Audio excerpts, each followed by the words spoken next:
Stop muna. So guys, ito bawal sila makapasok. Kaya ito gagawa ko gagamba-gagambahan. Tapos mabagal sila, di ba? Pagtatulong sila, tapos yan. Yan. Yan, na bahay ko. Tapos, wait lang, may kalamutan kaya ako. Lang guys. Ito ang kalamutan ko.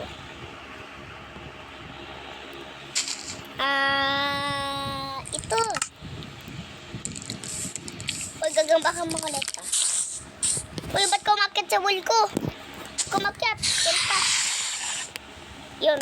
At guys, kailangan natin gawa dito ng trapter. Wait lang guys. Ay, wabo na sira ko. Ito guys, sira ko. Wow.